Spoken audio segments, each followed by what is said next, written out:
مولا ته یوه ورځ دوه کسان راغلل، یو فیصله درته ذکر کوم. دوه کسان مولا ته راغلل، مولا ته دې مولا یې مونځه فیصله وکړه. مولا ته یې چې فیصله وکړم، مولا مو خپلو منځو کې نو څو مړۍ مو خوړه، ما سه 3 نغن وو، د ما ملګري سه 5 نغن وو، 8 نغن مو خوړل. یو کس راغ و ولمون، هغه مو مړۍ نه کېنول، هغه مو سه مړۍ وخوړه. څه کله تللو هغه مو ته 8 درهمه راکړل. 8 درهمه راکړو، اوس د ما ملګري څه 5 یې ما شي، څه دې ما 5 نغن وو، ځکه 3 ما ته راکوي، چې تو 3 نغنې زه د نو سمنم. زه ورته وایم څه 8 درهمې راکړي دي، وشه نیم ته واخه، نیم ما ته راکړه، 4 یې تو شي 4 ما ته راکړه. دوه ملګري وشه نیم یې تو نیم یې ما که نه.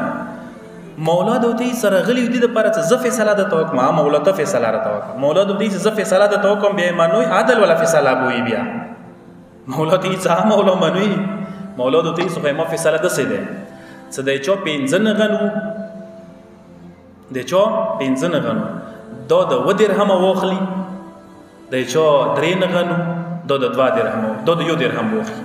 څه پوه شو؟ 8 درهمه ورته میلاو شوي دي ایز ا ګفټ کاس طرف نه. مولا د ورته چې د کوم 5 نغن والا دی، دې ته 2 درهم په کار دی میلاو شي، حقدار یې دی. چې کومې 3 نغن والا دی، هغه 1 درهم حقدار یې دی. فورا اعتراض وکړ مولا دا څه خلته فیصله ده وکړله، موږ د خپلې نه وغورځولو تیر دوکو، موږ خو 3-5 نه راضي وو، ته خو بل طرف ته خبره بوتله. امام د ورته اوس یې واوروئ، کسه لږ غېږ واچوئ درته. مولا د ورته نغن څو وو؟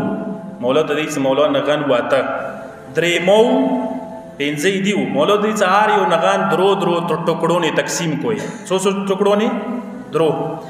څه هر یو نغن درو ټوکړو نه تقسیم شي، 8 نغن په څو تقسیمیږي؟ 24. هر یو نغن درو یې کې تقسیمیږي، 24 ټوکړې کېږي. مولوي څه 3 کسان یوئ، اوس هر یو کس 8 ټوکړې خوړلې دي. سوچ مه دی، 8 یوه، 8 بل، 8 بل. د کوم کس 5 نغن وو، ایدي نغن څو ټوکړو یې تقسیمیږي؟ 15. 5 3 15 ټوکړې وي، 15 کې 8 یې خپله خوړلې دي او 8 ولمانه خوړلې دي. سوچ مه خبرې ده، 8 یې خپله خوړلې دي، 8 ټوکړې ولمانه خوړلې دي.